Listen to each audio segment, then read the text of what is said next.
사건의 이면에 드러나지 않는 진실들이 좀 있는 게 아닌가라는 생각이 들기도 하는데요. 일단은 반성문에 대해서 김정은 의원이 공개를 좀 했으면 좋겠다라는 생각이 들고요. 일단 반성문부터 김정은 의원이 공개하라. 네, 왜냐하면 국민이기 때문에 이 정도의 사건이 불거졌으니까 거기에 대한 의무가 있는 것 같다는 생각이 들고요. 사건이 일어났던 건 2017년 10월 8일입니다. 날짜가 궁금해서 가정 있는 남자인데 여성과 영화관에 간다. 뭐 친한 관계라면은 정말 보고 싶은 영화가 있어요. 제가 어저께 극한직업 영화를 봤는데 재밌더라고요. 예. 혼자 가서 봤는데 이렇게 너무 보고 싶은 영화가 있는데 같이 볼래라고 해서 낮 시간에 잠깐 가서 보는 것까지는 저는 이해가 좀 가능한 수준이 아닐까 생각이 듭니다. 그래요? 그런데 그것도 아니고 10월 8일이라고 하는 날짜는 2017년 10월 8일은 일요일이었거든요. 그 전에가 추석이에요. 10월 9일은 한글날이어서 완벽한 추석 연휴 기간입니다. 그러네요. 추석 연휴네요. 추석 연휴 기간에 낀 일요일에 영화를 봤다라고 하는 지점에 대해서 국회의원이 신분이고요. 가정 있는 상황에서 꽤 오래전에 알던 직원과 만나서 영화를 봤다라고 하는 것은 과연 우리가 어떻게 해석해야 될 것인가 라는 생각이 첫 번째로 들고요. 국회의원 입장에서 2017년 10월 달 다 기억하실 겁니다. 쌍십절을 앞두고선 북한의 도발에 대해서 그 당시 추석 연휴 우리는 추석 때 생존 배낭을 쌓아야 될 것이냐 말 것이냐에 대해서 한반도의 위기를 대한민국 정부가 강력하게 이야기했대거든요. 바로 그 지점에 한가하게 TV에서 관한 영화를 보고 있었다. 이 지점도 좀 이해가 안 가죠. 전쟁 위기설이 가득 찼던 가장 정말 심각하고 첨예했던 쌍십절을 기점으로 북한의 도발이 있을 것인지 없을 것인지를 두고 대한민국 언론이 뜨거웠던 바로 그 시점입니다. 그 10월 8일 일요일에 만나서 한 여성과 영화를 봤다.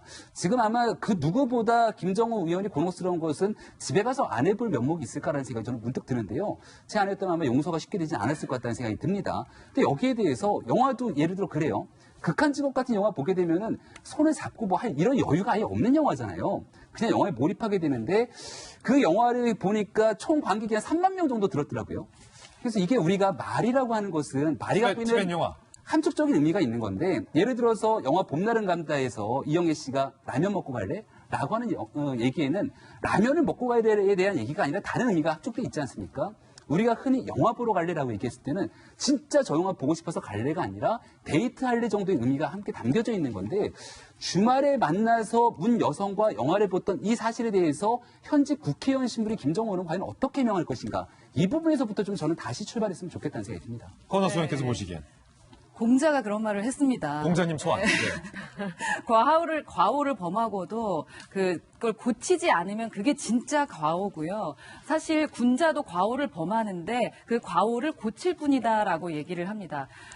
지금 이 사건은 아무래도 여러 가지가 유추되는 것이 많습니다. 그런데 그 여성분이 왜 하필이면 그 안희정 전 지사에게 미투 사건이 있었을 때 그것을 보고하고 뭐 이렇게 자꾸 얘기하느냐라는 말씀을 하시는데요. 저는 여성의 입장에서 이런 말씀을 드릴 수 있을 것 같아요. 사실 저희도요. 어렸을 때 남자 선배님들 옆에 앉기 되게 어려웠었어요. 왜냐하면 혹시라도 그 선배님께서 어떠한 뭔가를 하시는 게 너무 불편한데 말씀을 드릴 수가 없었기 때문입니다.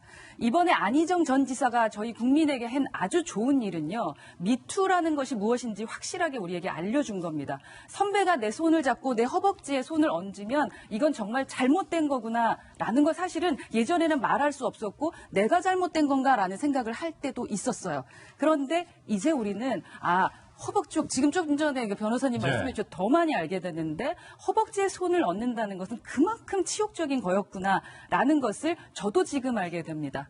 그래서 그 사건을 그때 알고 나서 아마 어쩌면 그 여성분은 그 화를 그분께 냈을 수도 있습니다. 그렇기 때문에 왜 하필이면 그때 가서 이렇게 했나라는 생각을 하면서 어떤 또 다른 자꾸 그림을 만들어 가기보다는 그때 그 교육을 받았고 어쩌면 그 화를 그때 풀었을 수도 있다. 그리고 말씀하셨던 것처럼 어쩌면 숨어있는 무언가의 또 다른 얘기도 있을 수 있으니 사실 확인을 확실하게 하시고 누군가를 공격하는 것은 필요할 것 같고요.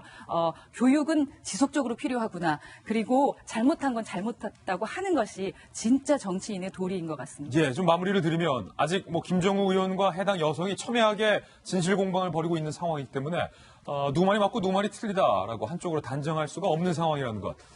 여러 패널분들께서 제기해 주셨던 양측의 주장에 대해서 수사기관에서 꼼꼼하게 좀 따져서 진실을 규명해야 할 일이 남았다는 것. 마지막으로 부탁을 드리겠습니다.